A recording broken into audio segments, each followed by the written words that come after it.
Assalamu alaikum, dear students. Welcome to your class 8th and our maths academy, superior maths academy.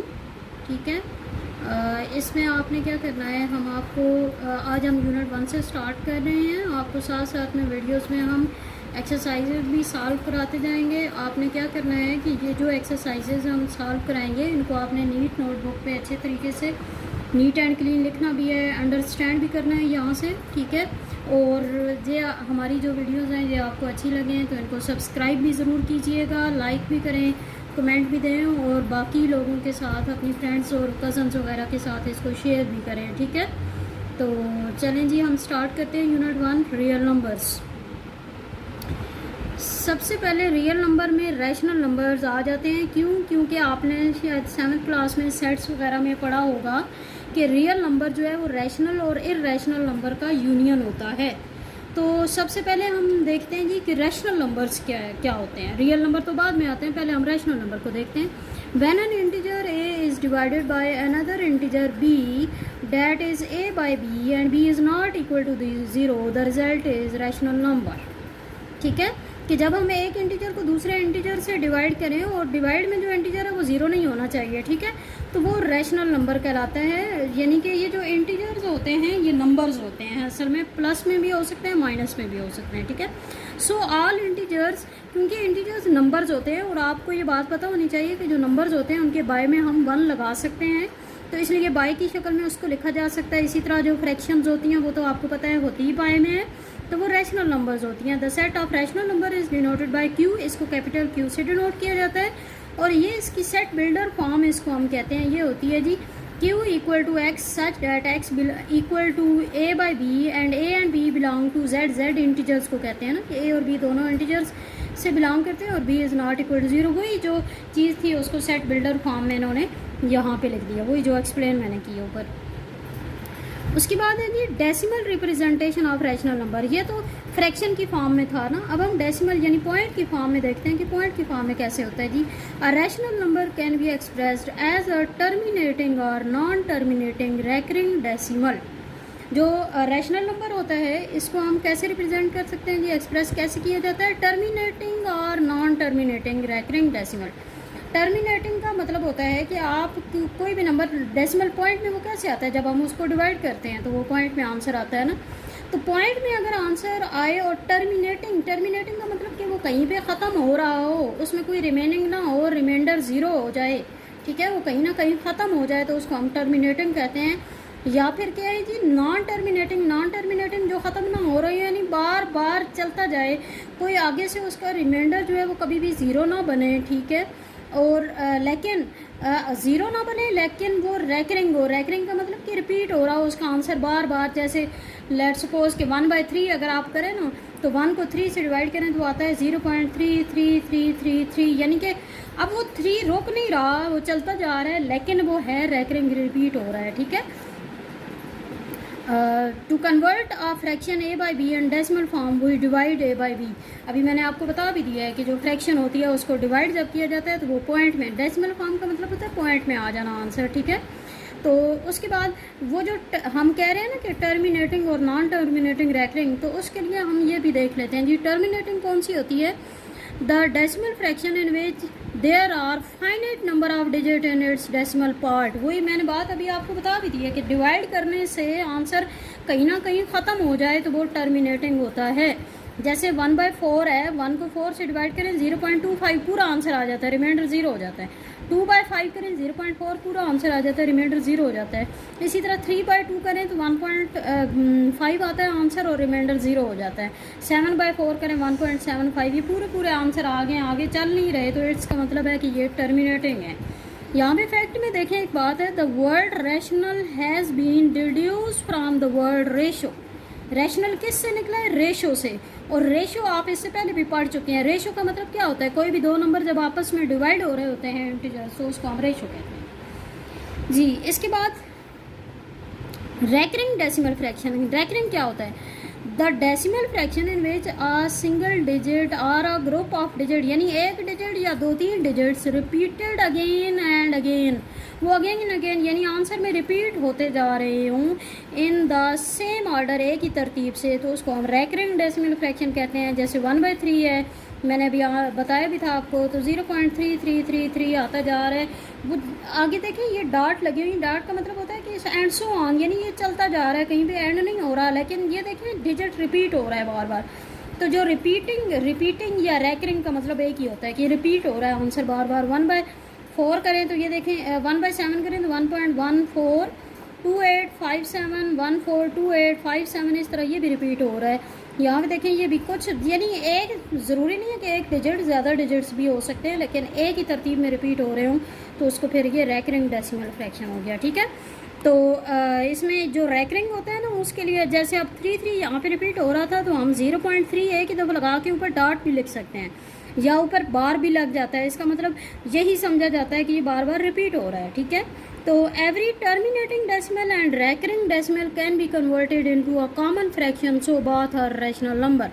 ये जो terminating होता है यानी point में हो, उसको आंसर फ्रैक्शन में लिख लें, तो ये हो सकता है ऐसा, क्यों टर्मिनेटिंग की फॉर्म में भी हो सकता है और रैकरिंग की फॉर्म में, यानी जब रिपीट हो रहा होता है आंसर तो उसको भी हम फ्रैक्शन की फॉर्म में लिख सकते हैं, इसलिए हम कहते हैं कि ये रैशनल नंबर है। ठीक है, ये कुछ इसकी एग्जांपल्स इन्होंने दी हुई हैं। उसके बाद है जी, इसको रहने दें, यहाँ पे इर्रेशनल नंबर, वो तो रैशनल नंबर की अब थी ना, अब हम इर्रेशनल की बात करते हैं। ठीक है, इर्रेशनल नंबर में देखें जी,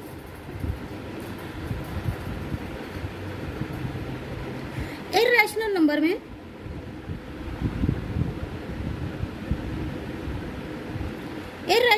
में देखें जी, for a circle of radius r we have circumference of circle 2πr which is same for any circle of radius r, diameter of circle 2r.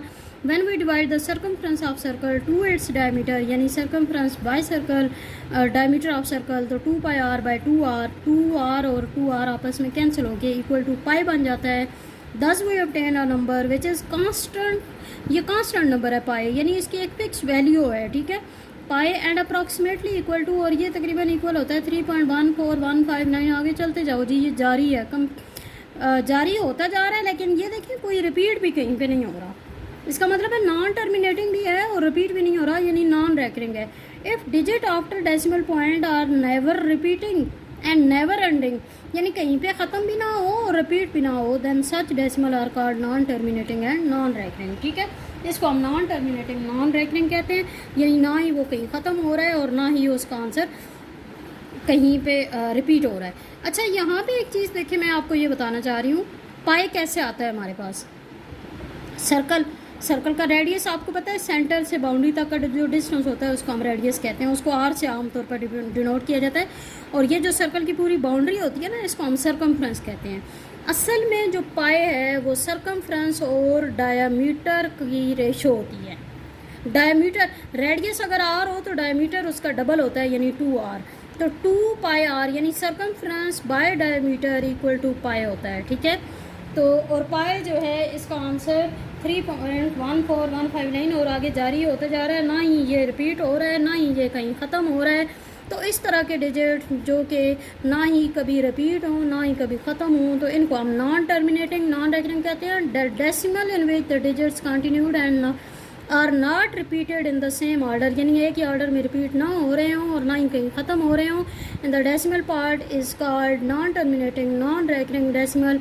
जैसे देखें स्क्वायर रूट 2 है, आपको पता है प्राइम नंबर है ना, स्क्वायर रूट के अंदर जितने भी प्राइम नंबर होते हैं वो आमतौर पर इर्रेशनल होते हैं। ठीक है, प्राइम नंबर कौन से होते हैं, जिन पे 1 का और उनका अपना टेबल जाए। जैसे स्क्वायर रूट 2 है तो ये परफेक्ट स्क्वायर नहीं है, यानी स्क्वायर रूट से इसको हम पूरा बाहर नहीं निकाल सकते। तो ये देखें ये भी ना रिपीट हो रहा है और ना ही कहीं टर्मिनेट हो रहा है। इसी तरह स्क्वायर रूट 3 को देखें तो any number which is in the form of non terminating non recurring decimal is called an irrational number. अब इर्रेशनल नंबर की ये आपके पास डेफिनेशन कंप्लीट हो गई है। एक दफ़ा हम थोड़ा सा इसको देख लेते हैं एक दो फिर कि रैशनल नंबर में आपके पास टर्मिनेटिंग और रैकरिंग थे। ठीक है, यानी या तो वो कहीं ख़त्म हो रहे थे और अगर ख़त्म नहीं हो रहे थे तो उनके आंसर बार बार रिपीट हो रहे थे, वो थे रैशनल नंबर। अब इर्रेशनल नंबर में हमने ये देखा है कि ना ही कहीं पे इनका ख़त्म हो रहा है आंसर और ना ही ये रिपीट हो रहे हैं, तो इसका मतलब है नॉन टर्मिनेटिंग नॉन रैकरिंग, तो ये इर्रेशनल हो गया। ठीक है, उसके बाद हम आ जाते हैं जी, ये देखें यहाँ पे ये अच्छा, ये तो एग्जांपल्स ही हैं। हम एक्सरसाइज 1.1 पे आ जाते हैं। एक्सरसाइज 1.1 में देखें, क्वेश्चन नंबर 1 है separate rational and irrational number in the following. हाँ जी, तो एक्सरसाइज 1.1 का पहला क्वेश्चन है separate rational and irrational number. Numbers आपको दी हुई हैं, रैशनल और इररेशनल आपने सेपरेट करने हैं। तो फर्स्ट पार्ट है स्क्वायर रूट 9। जैसे कि मैंने बताया था कि परफेक्ट अगर स्क्वायर बन जाए यानी स्क्वायर रूट से पूरा पूरा निकल जाए तो फिर वो रैशनल होता है। अदरवाइज जैसे हमने एग्जांपल में देखा स्क्वायर रूट 2, स्क्वायर रूट 3 इस तरह के, क्योंकि वो स्क्वायर रूट से पूरा पूरा नहीं निकल सकते थे तो वो इररेशनल थे। ठीक है, इसी तरह 12 है। 12 एक नंबर है। नंबर को मैंने जैसे कि आपको पहले भी बताया कि जो इंटीजर्स होते हैं, नंबर्स होते हैं, उनके बाय में हम 1 लिख सकते हैं, तो यानी उनको a बाई बी की शक्ल में लिख सकते हैं, तो वो रैशनल हो गया। उसके बाद 5/9 है। अब 5/9 का आपको कैसे पता चले कि ये रैशनल है कि इररेशनल है? उसके लिए आप इसको डिवाइड करेंगे। ठीक है, डिवाइड करें तो यहाँ पे देखें, डिवाइड करने से क्या हुआ है जी, ये देखिए 9 5 और 45, 5 बच गया, फिर 0 लगाया पॉइंट लगा के ना, फिर 45 आ गया, फिर 45, यानी ये चलता जा रहा है और 5 5 5 रिपीट होता जा रहा है। तो इसका मतलब है ये रैकरिंग हो गया ना, 5/9 जो है ये रिपीट हो रहा है आंसर, तो इसका मतलब है ये रैकरिंग डेसिमल हो गया, और जो रैकरिंग होता है वो रैशनल होता है। आपको ये मैं पहले बता चुकी हूँ रैशनल की डेफिनेशन में कि जो टर्मिनेटिंग और रैकरिंग होते हैं वो दोनों रैशनल होते हैं। इसके बाद स्क्वायर रूट 8 की बात करते हैं। अब मैंने आपको ये जैसे फर्स्ट पार्ट में भी मैंने आपको बताया कि स्क्वायर रूट में से पूरा पूरा निकल आए तो इसका मतलब है कि वो रैशनल होता है। अब 8 को देखें, 8 के अगर आप थोड़े से ना इसका फैक्टर्स इस तरह बना लेना, 8 के फैक्टर बनाए, 2 का टेबल पहले छोटा टेबल हमेशा लेके जाते हैं, 2 4 ज़ार 8, फिर 4 पे 2 का फिर जाएगा, 2 2 ज़ार 4, फिर 2 पे 1।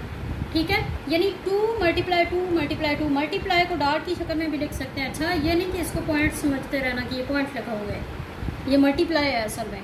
तो ये आपको स्क्वायर रूट में जो दो नंबर एक जैसे हो तो उनको 1 टाइम बाहर लिख सकते हैं ना।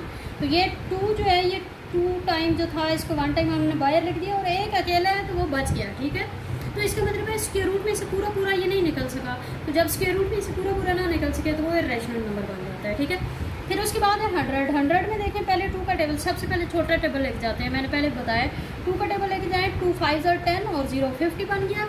फिर 2 का लेके जाएँ, 2 2 ज़ार 4, 1 बच गया, 2 5 ज़ार 10 यानी 25 बन गया।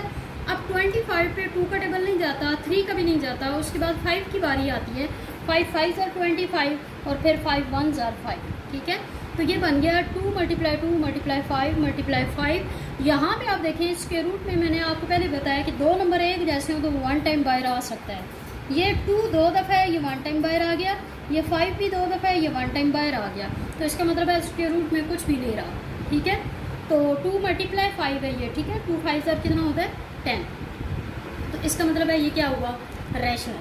ठीक हो गया, ये रैशनल हो गया, क्योंकि इसको हम स्क्वायर रूट में से निकाल लिया हमने। उसके बाद नेक्स्ट है जी 13/2। 13/2 इसको अब हम कैसे पता चले कि ये रैशनल है कि इररेशनल है? इसको भी आप डिवाइड करेंगे, हमेशा नंबरेटर को डिवाइड के अंदर रखते हैं। ठीक है, 13/2, 2 6 ज़ार 12 बन गया, 13 में से 12 माइनस करें 1, तो 2 का टेबल 1 पे नहीं जाता, पॉइंट लगाया 0, 2 5 ज़ार 10, तो ये 10 में से 10 माइनस करें 0, यानी रिमाइंडर 0 हो गया, रिमाइंडर कुछ भी नहीं बचा, 6.5 आंसर आ गया। तो ये टर्मिनेटिंग आ गया ना, तो टर्मिनेटिंग जो है वो क्या होता है रैशनल नंबर। ठीक हो गया। उसके बाद नेक्स्ट 7 पार्ट है स्क्वायर रूट 126। 126 की भी अब आप ज़रा फैक्टर्स बना लें, पेयर्स बना लें। पहले 2 का टेबल जाएगा, ठीक है, 2 6 ज़ार 12 और 2 3 ज़ार 6। उसके बाद फिर 3 का 2 का नहीं जाता, फिर 3 का जाएगा, 3 2 ज़ार 6, 3 1 ज़ार 3, फिर 21 आ गया, 3 7 ज़ार 21 और 7 1 ज़ार 7, यानी 2 3 3 7 ये आ गया। अब आप देखिए यहाँ पे भी 3 जो है वो 2 टाइम स्क्वायर रूट में से वो तो निकल गया बाहर, लेकिन जो 2 और 7 है वो 1 1 है, तो वो बाहर नहीं निकल सकते। 2 7 ज़ार 14 हो जाएगा, 3 स्क्वायर रूट 14 कितना, ये स्क्वायर रूट में से नहीं निकल रहा पूरा पूरा, तो इसका मतलब है ये कौन सा हो गया इररेशनल। उसके बाद देखिए 25/9, 25/9 को डिवाइड करें तो ये देखिए 9 2 ज़ार 18 होता है। ठीक है, 25 में से 18 माइनस करें 7 बच गया। अब 9 का टेबल 7 पे नहीं जाता, पॉइंट लगाया और 0 70 बन गया, 2 7 ज़ार 63 हो गया। फिर देखें फिर माइनस करें 7 आ गया, फिर 0 लगाएं साथ, 2 7 ज़ार फिर 63 हो गया, यानी 7 7 रिपीट होता जाएगा और यहाँ पे भी 7 7 आता जाएगा। इसका मतलब है ये रिपीट हो रहा है, यानी कि रैकरिंग डेसिमल है, तो रैकरिंग डेसिमल आपको पता है कि वो क्या होता है रैशनल। हाँ जी, तो 9 पार्ट जो क्वेश्चन नंबर 1 का है वो है 169 स्क्वायर रूट। 169 जो है वो आपको पता होना चाहिए 13 13 ज़ार 169 होता है, यानी 13 का टेबल जाएगा, उसके अलावा कोई टेबल इस पर नहीं जाता। 13 13 ज़र 169 और फिर 13 1 ज़र 13, ठीक है। तो इसका मतलब है 13 मल्टीप्लाई 13 आ गया, तो उसको हम स्क्वायर रूट से बाहर लिख सकते हैं। इसका मतलब है ये स्क्वायर रूट से बाहर जब निकल आया तो ये रैशनल हो गया। उसके बाद स्क्वायर रूट 26 है, 26 पे पहले 2 का टेबल जाएगा 2 13 और फिर 13 का जाएगा 1, यानी 2 × 13 26 ही आता है, यानी उसमें तो हम बाहर नहीं निकाल सकते क्योंकि दो दफ़ा कोई भी नहीं है। तो इसका मतलब है कि ये कौन सा नंबर है, इर्रेशनल नंबर, ठीक है। ये हो गया आपका क्वेश्चन नंबर 1। उसके बाद क्वेश्चन नंबर 2 पे आते हैं। क्वेश्चन नंबर 2 में आपने क्या करना है, पहले आपने जो भी फ्रैक्शन होगी उसको डेसिमल में कन्वर्ट करना है, right and decimal form. Decimal में कन्वर्ट करने के लिए आपको पता होना चाहिए डिवाइड करते हैं, ठीक है। और फिर आपने ये बताना है जब डिवाइड कर लेंगे कि ये टर्मिनेटिंग है या नॉन टर्मिनेटिंग। टर्मिनेटिंग कौन सी होती है, जिसमें आंसर कहीं ना कहीं ख़त्म हो जाए, वो टर्मिनेटिंग होती है। और जिसमें आंसर ख़त्म ना हो रहा हो, कंटिन्यू हो, जारी हो, तो वो नॉन टर्मिनेटिंग होती है। अब हम 4/9 की बात करते हैं। 4 को 9 से डिवाइड करना है। 9 का टेबल 4 पे नहीं जाता, हमने 0 पॉइंट लगा दिया, ये 0 4 9 ज़र 36 होता है, ठीक है।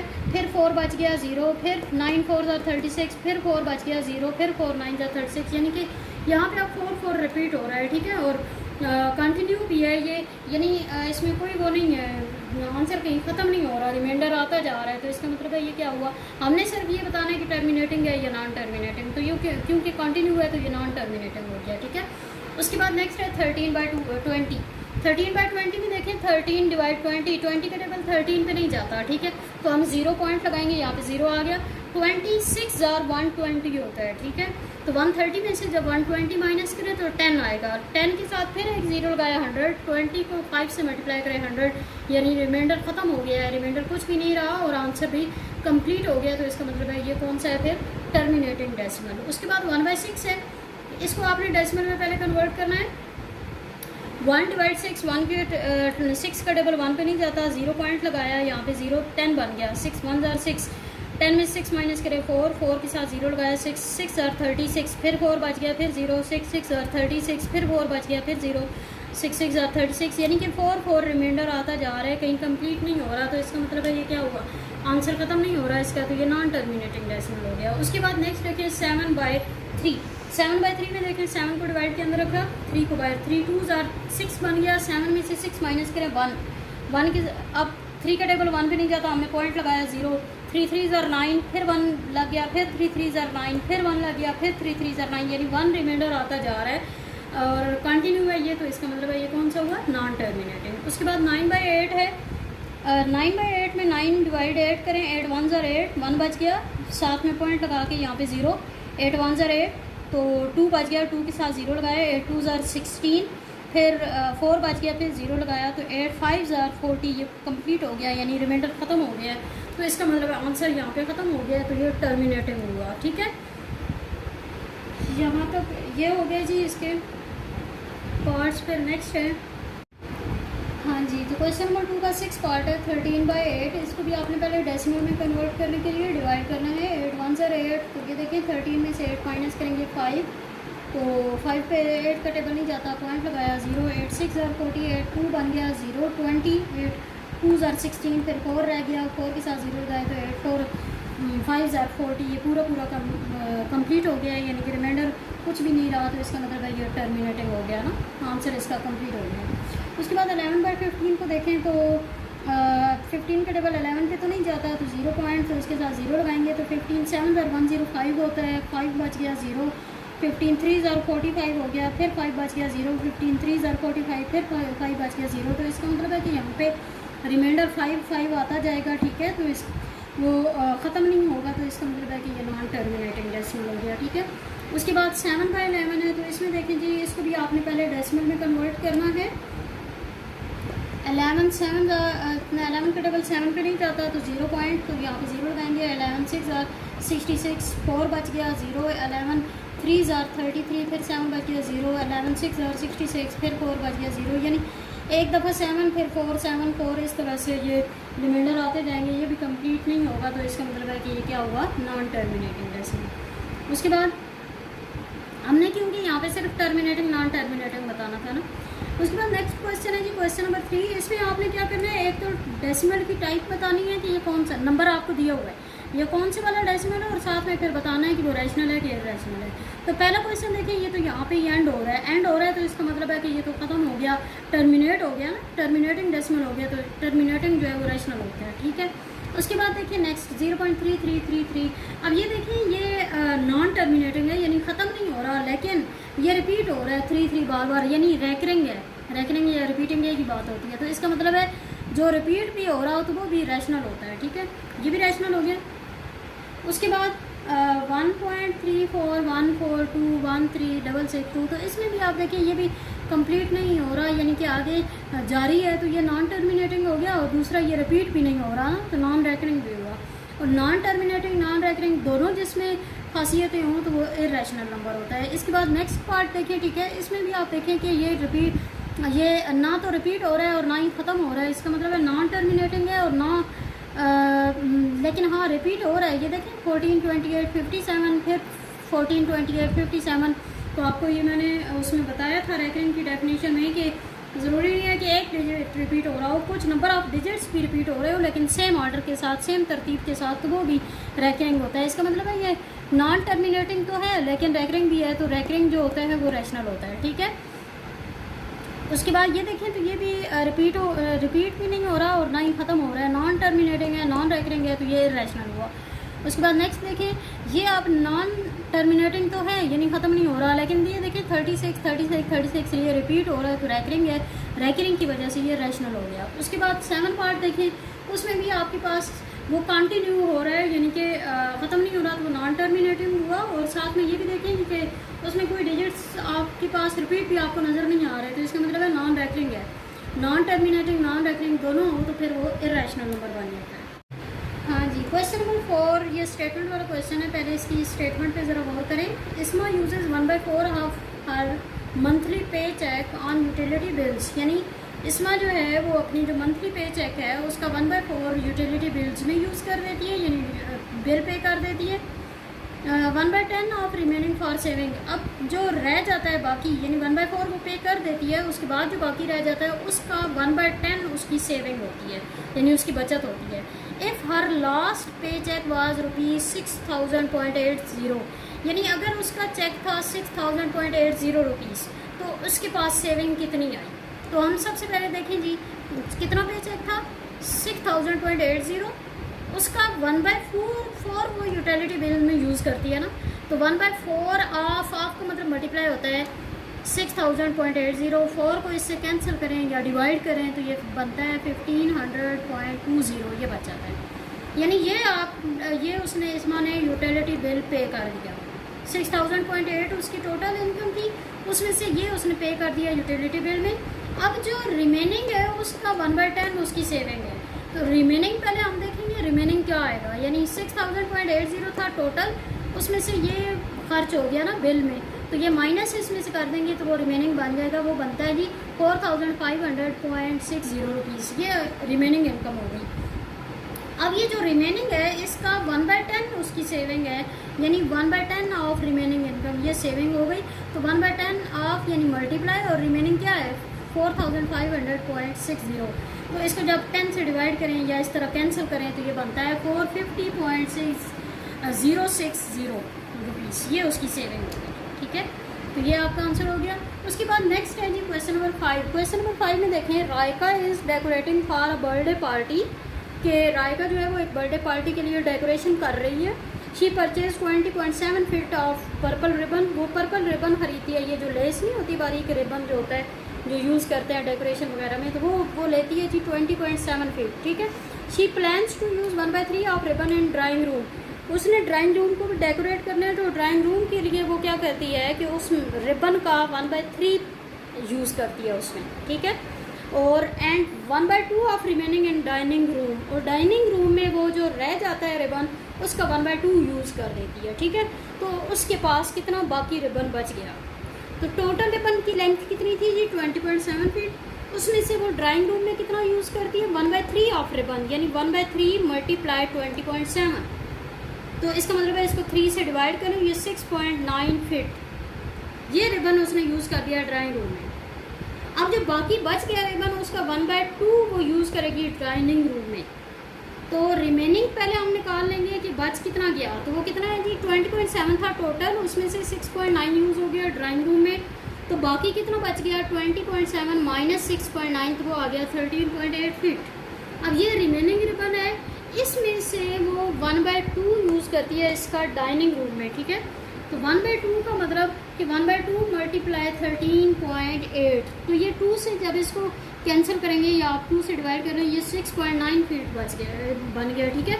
यानी डाइनिंग रूम में भी वो 6.9 यूज़ कर लेती है और रिबन जो ड्राइंग रूम में वो भी 6.9 हो गया। तो अब जो है वो आपके पास रिमेनिंग कितना फिर रिबन आ गया, रिबन लेफ्ट ओवर, यानी पहले 13.8 बच गया था, उसमें से फिर 6.9 यूज़ हो गया, तो फिर कितना बच गया 6.9 फीट। तो ये आपका आंसर हो गया जो रिमेनिंग रिबन था, ठीक है। अच्छा, ये जो क्वेश्चन ये हमने एक्सरसाइज आपको कराई है, तो इस पूरी एक्सरसाइज को आपने नीट नोटबुक पे अच्छे तरीके से लिखना भी है, ठीक है। सही तरीके से इसको लिखिएगा, इसको समझिएगा भी, ठीक है। और ये वो जो प्रीवियस ईयर की बुक थी वो तो चेंज हो गई है ना, ये न्यू बुक है और न्यू बुक अभी मार्केट में आई नहीं है। पहले 2 यूनिट जो हैं वो उसके नोट्स आए हैं, तो उसमें से मैंने ये कराई है आपको 1.1, ठीक है। और वो नोट्स आपके ग्रुप में भी आपको सेंड भी की हुई हैं, तो वहाँ से भी आप देख लीजिएगा। और ये हमारी आपको वीडियो अच्छी लगे तो इसको सब्सक्राइब करें, लाइक करें और कमेंट भी दें और बाकी सबके साथ शेयर भी करें। और जैसे कि मैंने पहले भी आपको बताया, इसको नीट नोटबुक पे अच्छे तरीके से नीट एंड क्लीन लिखना भी है, ठीक है। Thank you so much. Okay जी, अल्लाह हाफिज़। हमारी बाकी वीडियोस